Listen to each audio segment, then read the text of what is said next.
Hello friends, this is physics with Swapnil. और आज जो हमारा टॉपिक है वो है ड्रिफ्ट वेलोसिटी। आज हम समझेंगे ड्रिफ्ट वेलोसिटी के बारे में। ये बहुत इम्पॉर्टेंट टॉपिक है 12th क्लास के पॉइंट ऑफ व्यू से और बहुत सरल भी है। अगर आप एक वायर को देखो, मान लेते हैं कि ये जो है हमने एक वायर बनाया है और ये वायर जो है कॉपर वायर है। कौन सी वायर है? ये कॉपर वायर है। और इस कॉपर वायर में क्या होते हैं? कॉपर वायर में एक तो अगर हम बात करते हैं मेटल की खासियत क्या होती है? मेटल की खासियत होती है कि जो इलेक्ट्रॉन होते हैं ना, आउटर मोस्ट इलेक्ट्रॉन होते हैं, वो लूजली बॉन्ड होते हैं और वो क्या कर जाते हैं? एस्केप कर जाते हैं। क्या कर जाते हैं? एस्केप। तो हमारे पास एक आयन बचता है और फ्री इलेक्ट्रॉन बचते हैं। इस आयन को अपन बोलते हैं लैटिस। क्या बोलते हैं? लैटिस बोलते हैं। इस आयन को बोला जाता है लैटिस और इसको बोला जाता है फ्री इलेक्ट्रॉन। क्या बोला जाता है इसको? Free electron. तो कोई भी मेटल है, कॉपर एक मेटल है, तो मेटल में क्या होता है कि जो भी इलेक्ट्रॉन होता है, आउटर मोस्ट इलेक्ट्रॉन होता है, वो लूजली अट्रैक्ट होने की वजह से स्केप कर जाता है। तो हमें एक आयन मिलता है जिसको हम लैटिस बोलते हैं और बाकी हमें फ्री इलेक्ट्रॉन मिलता है। तो इसी में अपन आयन और फ्री इलेक्ट्रॉन आपको मैं बताता हूँ, ठीक है।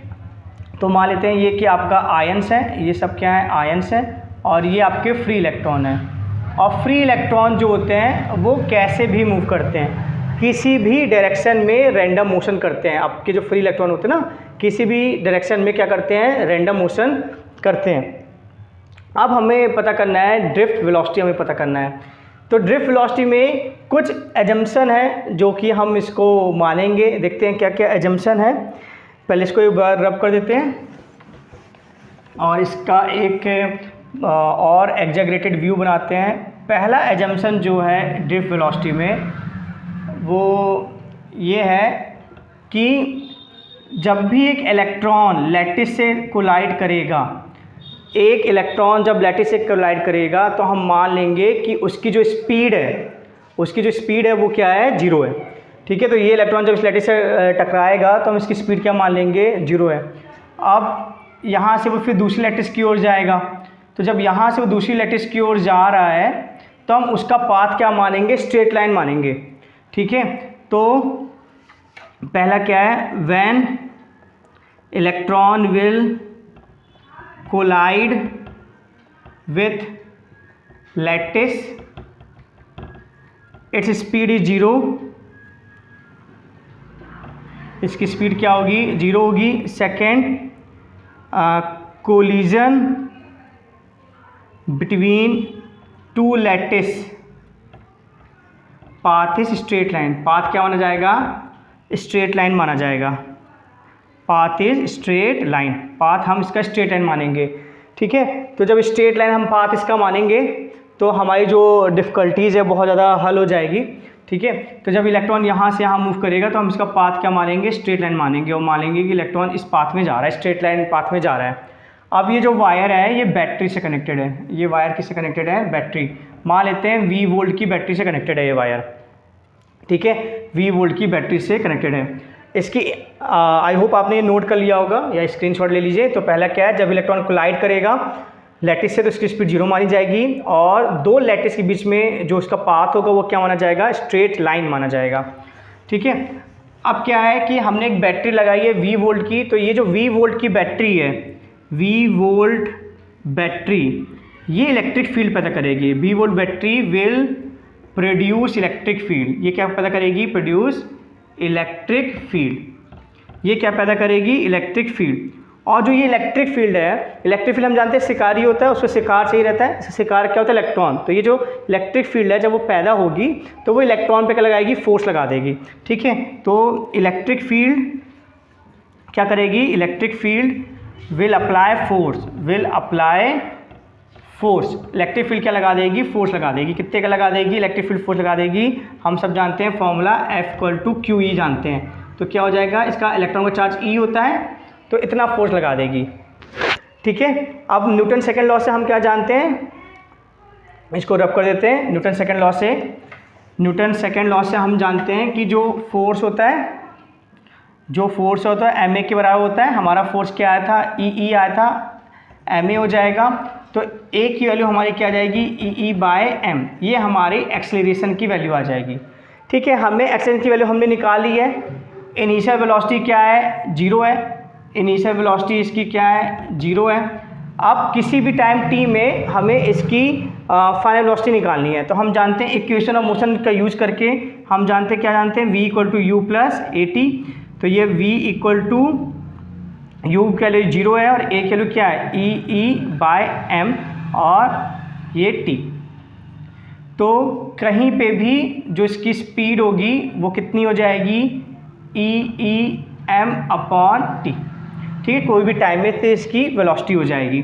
ये इलेक्ट्रॉन की इस पाथ में किसी भी टाइम t में ये इसकी वेलोसिटी होगी। ओके, सो आई होप आपको इतना समझ में आ गया होगा। ओके,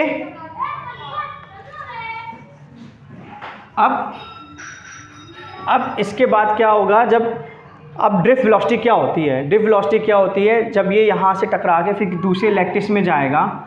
मान लेते हैं ये टकरा के फिर ये वाले लैटिस में गया इलेक्ट्रॉन, ये इलेक्ट्रॉन ऐसे गया, तो इस यहाँ पे v1 स्पीड मान लेते हैं, यहाँ पे इसकी v2 स्पीड मान लेते हैं। फिर कोई और लैटिस में गया तो इसकी v3 मान लेते हैं। तो हमारी जो ड्रिफ्ट स्पीड होती है, हमारी जो ड्रिफ्ट स्पीड होती है वो क्या होती है, एवरेज होती है। सबका क्या होती है, एवरेज। मतलब क्या हो जाएगा, v1 v2 + v3 जितनी भी स्पीडें आएंगी उन सब का क्या हो जाएगा, एवरेज। उन सब का क्या हो जाएगा, एवरेज हो जाएगा। तो हम जानते हैं v की वैल्यू क्या आई थी, E/m। अब इसी चीज़ को हम क्या लिख सकते हैं, समेशन। ठीक है, τ/n, ये हम लिख सकते हैं।